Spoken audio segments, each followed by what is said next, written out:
வணக்கம் நண்பர்களே, அனைவருக்கும் என் இனிய ஆங்கில புத்தாண்டு நல்வாழ்த்துக்கள். இது உங்கள் அமரர் கல்கி எழுதிய அலையோசை நாவலின் பகுதி 16. வாருங்கள், கதையை தொடரலாம்.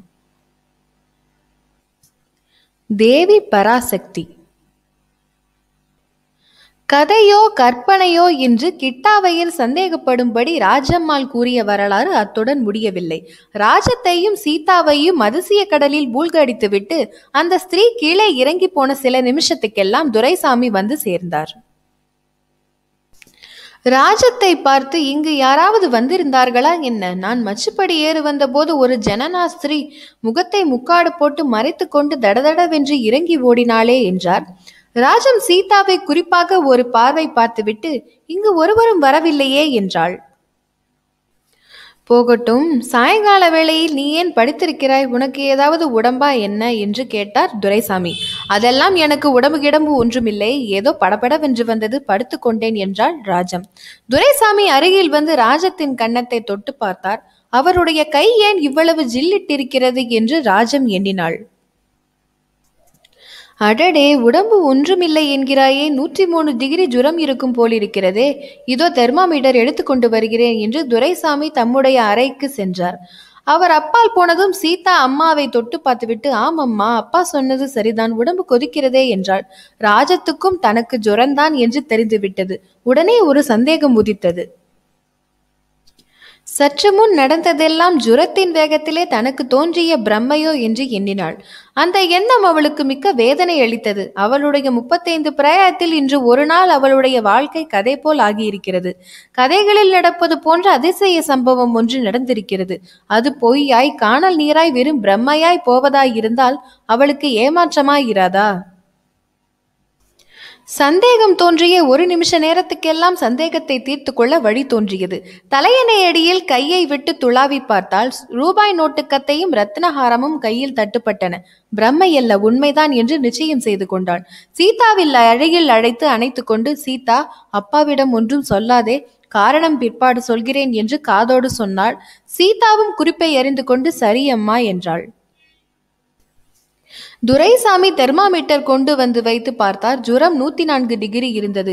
ஏதோ இந்த வருஷத்துக்கு இன்னும் நீ படுத்து கொள்ளவில்லையே என்று பார்த்தேன், படுத்து கொண்டாயல்லவா என்றார் துரைசாமி. பிறகு அவசரமாக டாக்டரை அழைத்து வர சென்றார். அன்று படுத்த ராஜம் 20 நாளைக்கு மேலாகியும் எழுந்திருக்கவில்லை. முதலில் இன்ஃப்ளூயன்சா என்றார் டாக்டர். 5 நாள் ஆன பிறகு டைபாய்டு என்று சந்தேகமாய் இருக்கிறது, பார்க்கலாம் என்றார். 10 நாள் ஆன பிறகு டைபாய்டு இல்லை, காலாஹசார் என்று ஒரு புது சுரம் இப்போதெல்லாம் வருகிறது, ஒருவேளை அதுவாயிருக்கலாம் என்றார். கடைசியில் இது உடம்பை பற்றிய வியாதியே இல்லை, மனோவியாதிதான் என்று முடிவு கூறினார். ஆயினும் தினம் தினம் மருந்து எழுதி கொடுப்பதை மட்டும் அவர் நிறுத்தவில்லை. இவ்வளவையும் ஓரளவு அவநம்பிக்கையுடன் கேட்டு கொண்டிருந்த கிட்டாவையர், போதும் ராஜம், நிறுத்து, பாகியை நாளைக்கு சொல்லலாம் என்றார்.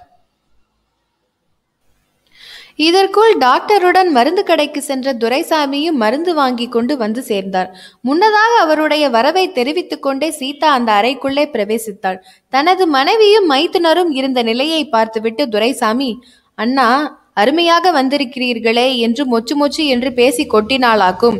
அதிகமாக பேசக்கூடாது என்று டாக்டர் சொல்லி இருக்கிறார். அவள் பேசாதபடி நீங்கள்தான் பார்த்து கொள்ள வேண்டும், நான் சொல்ல கேட்பதில்லை என்றார். கிட்டாவையர் தம் மனதிற்குள், நல்ல வேளை நமக்கு இடுகிறார், அகண்ட காவேரியில் வரும் வெள்ளத்தை அணை போட்டு நிறுத்து என்று சொல்வது போல் இருக்கிறது என்று எண்ணிக்கொண்டார். வழக்கம் போல் அடுத்த நாளும் டாக்டர் வந்தார். தமக்கு தொந்தரவு கொடுப்பதற்காகவே ராஜம் வியாதியாகி படுத்து கொண்டாள் என்ற பாவத்துடனே வழக்கமான சோதனைகளை செய்தார். நான் சொன்னது சரிதான், அண்ணா வந்ததில் தங்கைக்கு கொஞ்சம் உடம்பு சௌக்கியமாய்தான் இருக்கிறது என்றார். ஆனாலும் காகிதமும் பேனாவும் எடுத்து 10 விதமான மருந்துகளை வரிசையாக எழுதி கையெழுத்தும் போட்டு கொடுத்தார். அன்றைக்கும் டாக்டரின் காரில் துரைசாமி மருந்து வாங்க போன பிறகு கிட்டாவையர் தங்கையின் சமீபத்தில் போய் உட்கார்ந்தார். ராஜம், நீ அதிகமாய் பேச வேண்டாம், ஆனால் ஒரு விஷயம் கேட்கிறேன், அதற்கு மட்டும் யோசித்து பதில் சொல். நீ கொடுத்த பணத்தையும் நகையையும் சீதாவுக்காக உபயோகப்படுத்த வேண்டியதுதானா? அவை கிடைத்த விதத்தை பற்றி நீ சொன்ன விவரம் அவ்வளவு திருப்திகரமாக இல்லையே. அதாவது கோயில் குளம் அல்லது தர்மகாரியத்துக்கு கொடுத்து விடுகிறேனே, சீதாவுக்கு நான் கல்யாணம் பண்ணி வைக்கிறேன், நீ அதை பற்றி கவலைப்பட வேண்டாம். யாரோ வழியில போகிற ஸ்ரீ கொடுத்தது நமக்கு என்னத்திற்கு? அவள் யாரோ என்னமோ, எப்படி இந்த பணமும் நகையும் அவளுக்கு கிடைத்ததோ, அவள் கத்தியை வைத்துவிட்டு திரும்பி வந்து எடுத்து போனதாக நீ சொன்னதெல்லாம் அவளை பற்றி என்னவெல்லாமோ சந்தேகத்தை உண்டாக்குகிறது. நன்றாய் யோசித்து சொல்லு என்றார். நன்றாய் யோசித்து விட்டேன் அண்ணா. ஒரு தடவைக்கு 10 தடவையாக யோசித்து விட்டேன். உன்னை போலவே நானும் ஏதாவது தான தர்மத்துக்கு கொடுத்து விடலாம் என்று யோசித்தேன். பீகார் பூகம்ப நிதிக்கு கொடுத்து விடலாம் என்று கூட எண்ணினேன். உனக்கு தெரியும் அல்லவா அண்ணா, நீதான் பத்திரிகை படிக்கிறவனாயிற்றே. எத்தனையோ பெரிய பட்டினங்கள் எல்லாம் ஒரே நிமிஷத்தில் மண்ணோடு மண்ணாகி விட்டதாம். அங்கே ஜனங்களின் கஷ்டத்தை கேட்க சகிக்கவில்லை. அந்த நிதிக்கு கொடுத்து விடலாமா இந்த பணத்தை என்று நினைத்தேன். ஆனால் அது எப்படி செய்ய மனது வரவில்லை. அது சீதாவின் சீதனம். வேறு விதமாய் செலவழிக்க எனக்கு பாதியதே இல்லை என்று தோன்றுகிறது. பூகம்ப நிதிக்கு நீ ஏதாவது கொடுத்தாயா அண்ணா என்று கேட்டாள். அதெல்லாம் பெரிய விஷயம் அம்மா, நீயும் நானும் கொடுத்துதானா ஆகப் போகிறது? அப்படி இல்லை, ஏதோ நாமும் மனுஷ ஜென்மந்தான் என்று காட்டிக்கொள்ள வேண்டாமா? நம்மாலானதை நாம் செய்கிறது. ஆகட்டும், அப்படியே செய்யலாம். சீதாவின் விஷயத்தை பற்றி இப்போது பேசி முடிக்கலாம். அந்த பணத்தையும் நகையையும், சீதாவுக்கு கிடைத்த அந்த சீதனம் சாதாரண சீதனம் அல்ல. அத்துடன் தெய்வத்தின் ஆசீர்வாதமும் சேர்ந்திருக்கிறது அண்ணா. அது எப்படி சொல்கிறாய்? அந்த ஸ்திரீ யார், எப்படிப்பட்டவள் என்று எதுவும் தெரியவில்லையே. ராஜம் சற்று நேரம் கண்ணை மூடிக்கொண்டு சிந்தனையில் ஆழ்ந்திருந்தாள். பிறகு கண்ணை திறந்து கிட்டாவையரை ஏறிட்டு பார்த்து, அந்த ஸ்திரீ யார் என்று எனக்கு தெரியும் அண்ணா என்றாள். தெரியுமா? பின்னே ஏன் யாரோ என்று சொன்னாய்? அவள் யார்? இத்தனை நாளாக அவள் யார் என்று தெரியவில்லை, அதனால் யாரோ என்றேன். நேற்று இரவு நான் கண்ட கனவிலே இந்த ஸ்திரீ இன்னார் என்று தெரிந்தது. அப்படியா அம்மா? யார் என்று தெரிந்ததா? அவள் தேவி பராசக்தி அண்ணா. என்னுடைய 20 வருஷ பிரார்த்தனை வீண் போகவில்லை என்றாள் ராஜம். அவளுடைய கண்களில் ஆனந்த பாஷ்பம் பெருகியது.